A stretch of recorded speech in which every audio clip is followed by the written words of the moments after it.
Hi everyone, this is Elaine. Welcome to Flat Earth for Dummies 101. Definition of dummy: indoctrinated in globe from birth.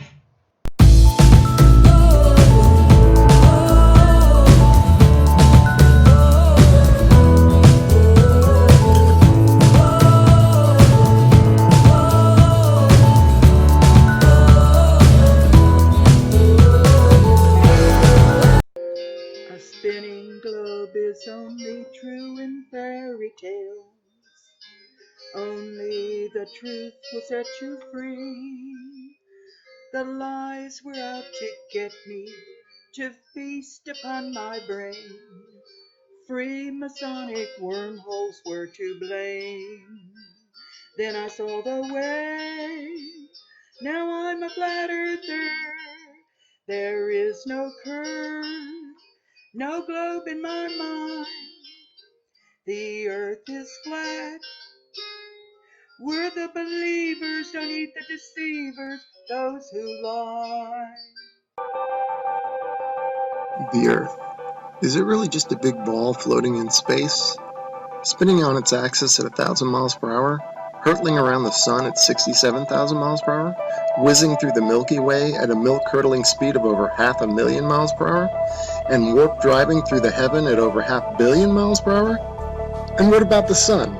Is it really 93 million miles away and close to 1 million miles in diameter, with a circumference of nearly 3 million miles? And it's constantly illuminating half of our entire Earth's surface with the rotation of the Earth, creating our 24-hour days, our night and days? Or, shh, the Earth is flat. And maybe the sun isn't big, but is very small and very close, and not illuminating the Earth from 93 million miles, but is illuminating locally. And maybe everything, the sun, moon, and stars, are not far away, but are circling overhead relatively close. That the sun cannot possibly be 93 million miles away, but is in fact very close, and is illuminating locally as it traverses our flat Earth. And that's all perspective. If you look at jet trails, Google Images, you'll see them, they start out low at the horizon, they come up overhead, look at that thing. They come up overhead, and then they go down to the horizon. Perfectly explains what the sun would do. Here it is going overhead. I love time lapse. And look at this. You can't go out and look at the sun. You can't see this stuff, except that it's on, time lapse like this. It's incredible. Now watch this thing.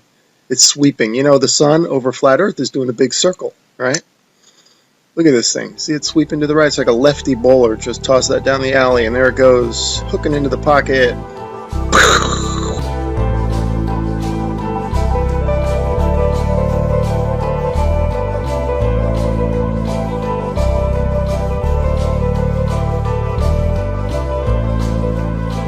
See how the clouds angle down to the horizon. I shot it there. That's exactly how the sun would do on flat Earth. Okay, back to the Copernican principle, and this is what they tell us. The sun is 93 million miles away. Now, I'm going to show you evidence through sunsets that shows the sun light following the sun over the horizon, and it shrinks as it goes over.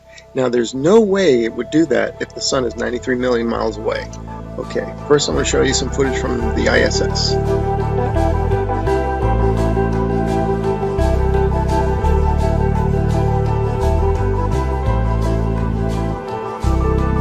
Okay, now watch this animation. Watch this sunset.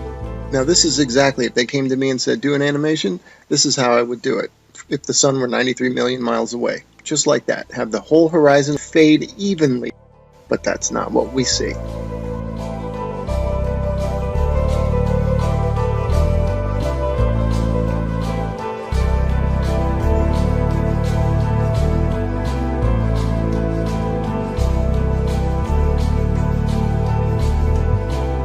Okay, wow, look at that. Look how the light lifts off the ground like a big wedge, or like lifting up a sheet of paper.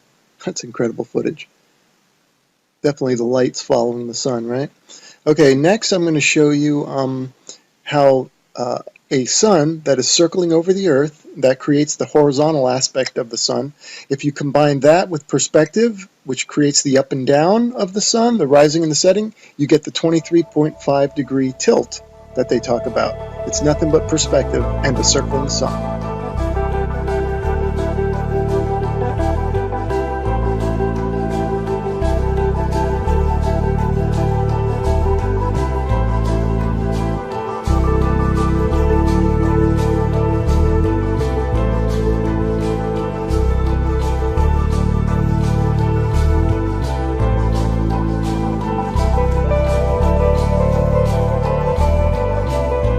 Here's another sun sweeping out a big circle.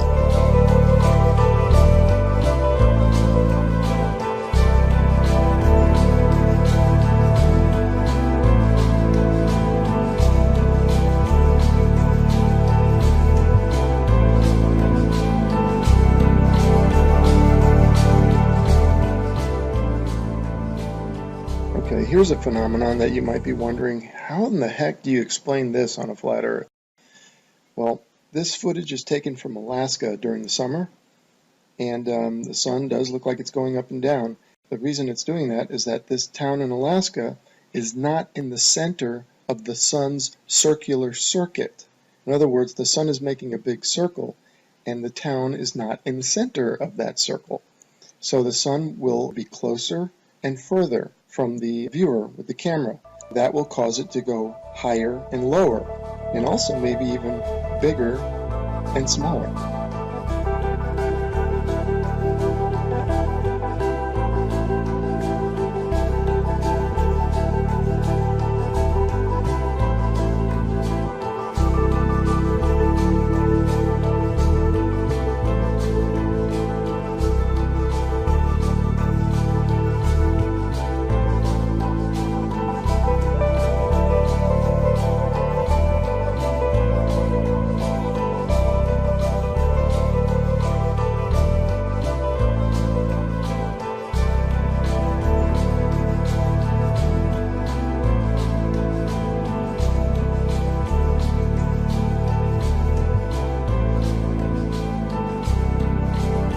Look at the high altitude airplane. Remember, this is from a high altitude balloon. So that airplane is probably at cruising altitude.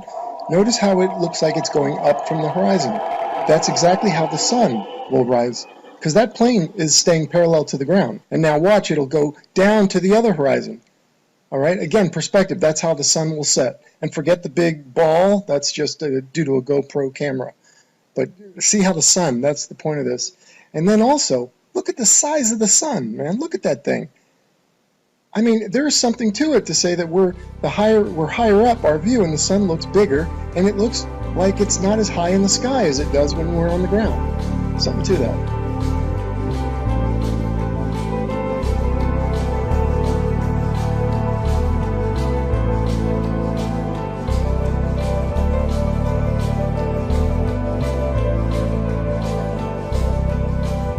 Let's explore this notion a bit further, that the sun looks bigger when filmed from higher up. The next 3 slides, I'm going to do a comparison, a side by side. The one on the left, the camera is above the clouds. The camera on the right is ground level.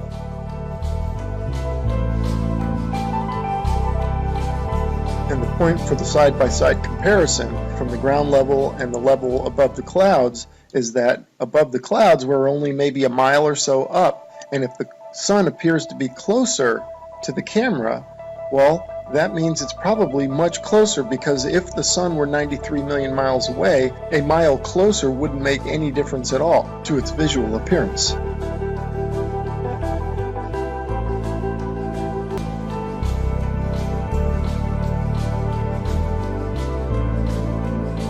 Okay, here's a little illustrator or a little cartoon from a website called timeanddate.com. It's really funny that they would have a perfect illustration of a sun rising and setting on a flat Earth due to perspective. You'll notice that it rises from below the horizon and sets below the horizon. Now you might be saying, well, how's that possible? I can see now you're saying that it rises and lowers due to perspective, but how does it disappear below the horizon? Well, I got a theory about that.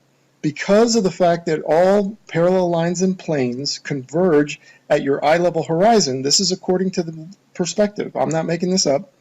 If in fact, and they do, they converge at your eye level horizon visually, then it makes sense that after that point they diverge, meaning they then separate. So the sun would continue on a downward track.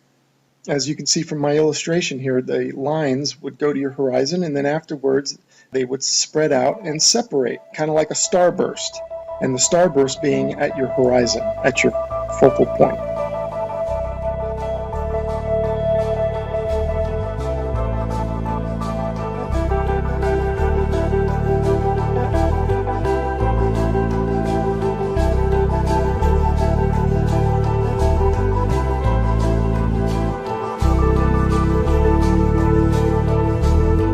Anyway, without further ado, we're going to start talking about, and I'm going to start showing you the time lapse of the sunsets that I'm talking about that clearly show the sun is close and illuminating locally.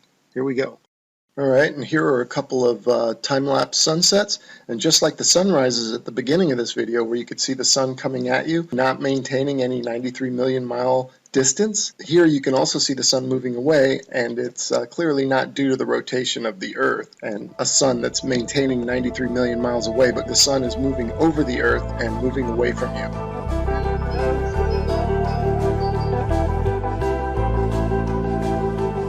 You do not get that if the sun is 93 million miles away. The entire horizon should fade evenly, just like this supposed shot taken from space of the Earth. You can clearly see the way they depict it. They depict the demarcation between day and night, or light and dark, as a long straight line. And you can see the long straight line moving as one solid piece. That means that the sunset should all fade, the entire horizon should fade evenly. But that's not what we observe, as we will see and as we've seen in the footage so far. The sunlight shrinks and follows the sun over the horizon. So these time-lapse sunsets are definitely the nail in the coffin for heliocentrism. But this particular one here, shot from above the clouds from this observatory, is the final nail in the coffin. Look at how the sun just shrinks and the light shrinks to nothing. That cannot happen, as I showed you in the when the sun illuminates the entire Earth, which it does from 93 million miles away. It has to.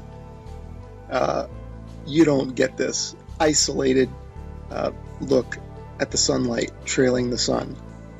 That's only possible with a small sun, close, not very high, illuminating locally. I mean, if this isn't proof to you, then you gotta take the blinders off. A spinning globe is only true in fairy tales. Only the truth will set you free. The lies were out to get me, to feast upon my brain. Free Masonic wormholes were to blame. Then I saw the way. Now I'm a flat earther. There is no curve, no globe in my mind. The earth is flat. We're the believers, don't eat the deceivers, those who lie. I thought the globe was more or less a given thing. The more I saw, the more was fake. Was the moon a junkyard, the ISS a sham? When I wanted answers, I got spam. Then I saw the way. Now I'm a flat earther. There is no curve, no globe in my mind. The earth is flat. We're the believers, don't eat the deceivers, those who lie.